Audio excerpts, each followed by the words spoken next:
Brett, yesterday you mentioned that plans A and B were where you wanted to go. Once it started going to C, D, or further down your options list, that's when it was going to mean that things weren't going great. Is that how you felt tonight? Not the way that you laid it out, but yes.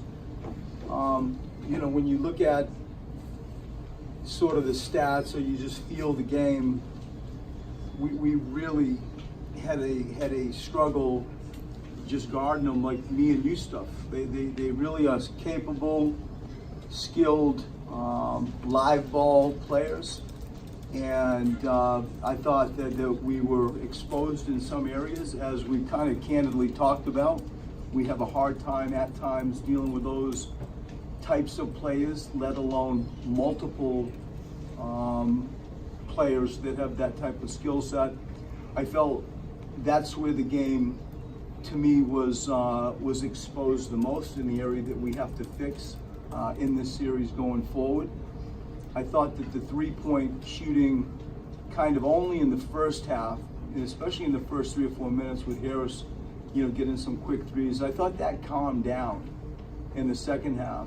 And again, like the isolation stuff, and then D'Angelo, I thought was pretty tough out of a pick and roll, especially in the second half. Coach, in terms of Tobias' shooting, does it get to a point where he's just getting really good looks and he's just missing, or do you have to kind of help him find a better spot on the floor? I mean, I'm always putting it on me to help him. How do you help your players? And I'll stick with that. I got to find ways to help him. And he cares at times too much, and I think that you learn quickly in the NBA playoffs that the first kind of open look you got is probably going to be your best look. The game will tell you to shoot. And at times I feel like he's trying to maybe press a little too much, or, go someplace else when, he can shoot more than 7 times. And is that what it ended up?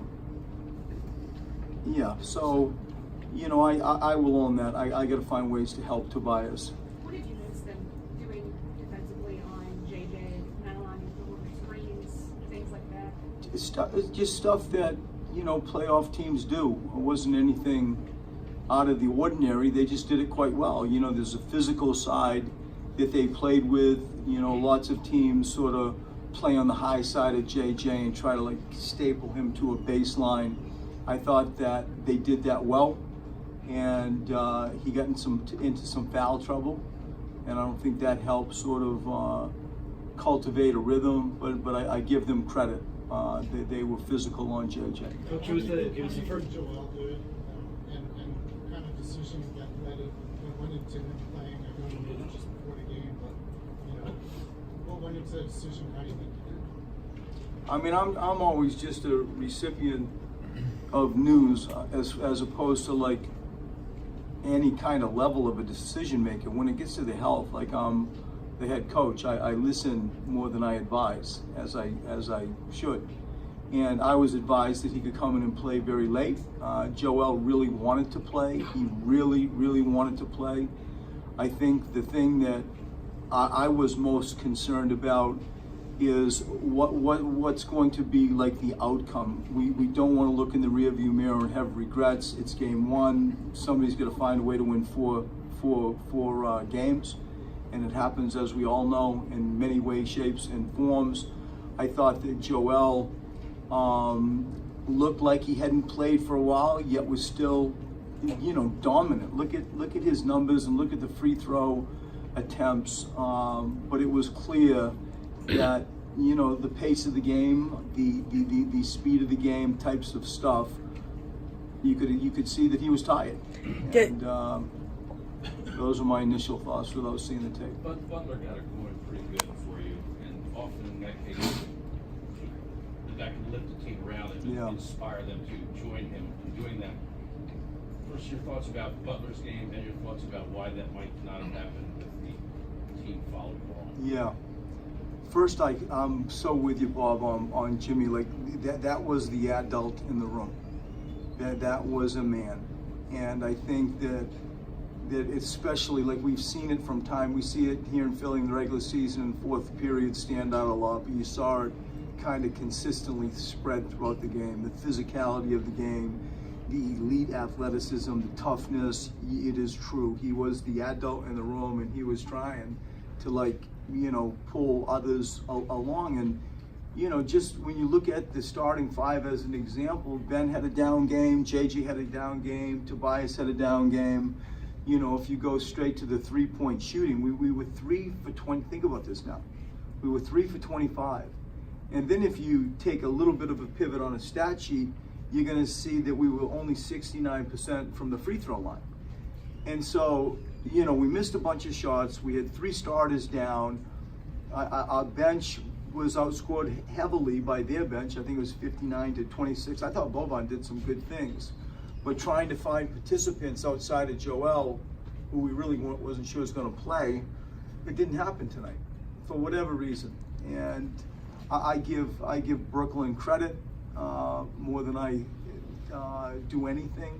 But I feel like the room that we have to get better and find a way to change some things to win.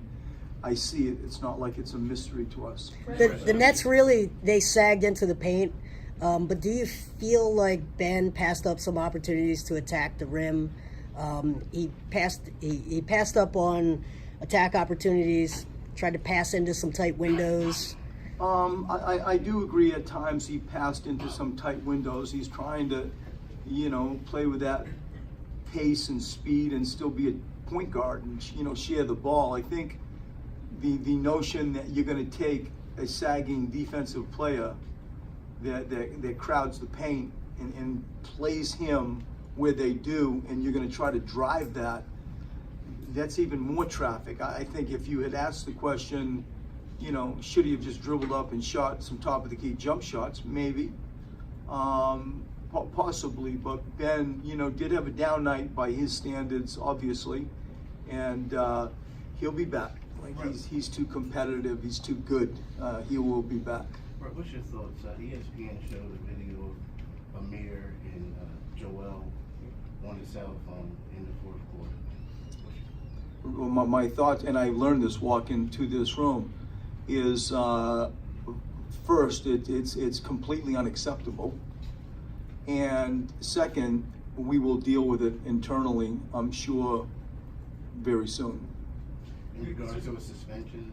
I can't comment. I only learned it walking down the hallway.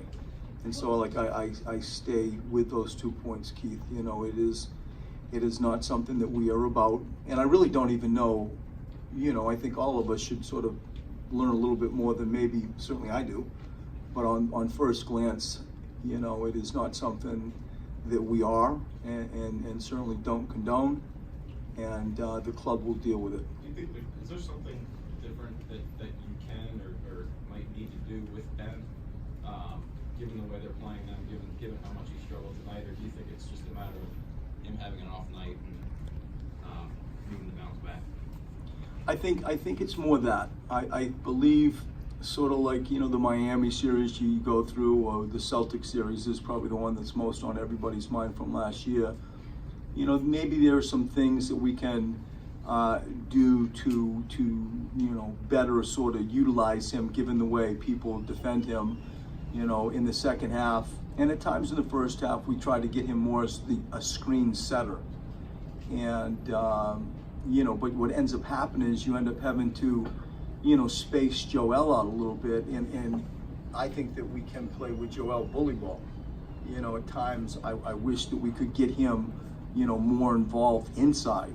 But to your point, when you have Ben as a screen setter and obviously a roller at that point, space becomes challenged.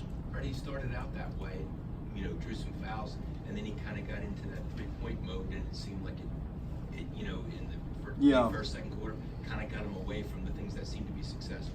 And to me, I'll point exclusively to fatigue. It's a lot easier running 3-point line to 3-point line than it is rim to rim. And to the question that was asked earlier, that was the thing that stood out the most to me was Joel's, and it's fair, like none of us should have thought he was going to come fly up and down the floor, is we tried to play him in 5-minute clumps, you know, and try to maximize that. But even that 5-minute type clump, at times got the better of him from a pace standpoint. Couple more guys. Sorry, D, go one more time. When he was warming up, Joel, he had a brace on his knee. Yeah. When he went to the game. It was the first I had ever seen him brace. Yeah, I get it. He, I was told that he was going to try it, and if it felt comfortable, he would continue to use it. And then he must not have felt like it was that comfortable, and decided not to play with it. What did you like about what Boban did tonight? I thought Boban was okay, and really, like, if I'm honest, those types of games scare me with him. When you say, well, they got a bunch of, track stars that can shoot threes, that usually doesn't fit maybe with Boban's skill set. But we dropped him back. Their bigs are more rollers than they are pick and pop guys.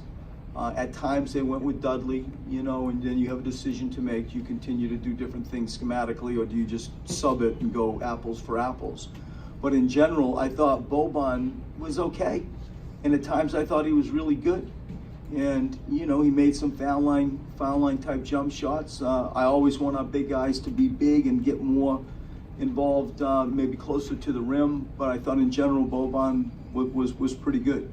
Brett, Ben said he felt Last like one. he was over-listening, maybe sometimes overthinking it a bit when he was out on the floor. Did you feel like he was being too cerebral? One more time, he thought he was what? He felt like he was overthinking it a bit, maybe at times over-listening out on the floor. Did you feel like he was being too cerebral in his own head at all? Possibly. Yeah, possibly. I do know that he completely cares, and his experience from the playoffs last year, you want to improve from that. You want to show fans like all the work that he definitely has put in, and tonight you wouldn't have seen that. And so he will be back, and maybe there is some truth to what you just said, where he's overthinking it and trying to overanalyze stuff. That could be true. But I will tell this room, I'll be shocked if you don't see a different Ben Simmons in Game 2. Brett, let's go. One more. There was a clip of Amir Johnson showing something. We just went through that. That's okay, no problem. That's it. Thank you.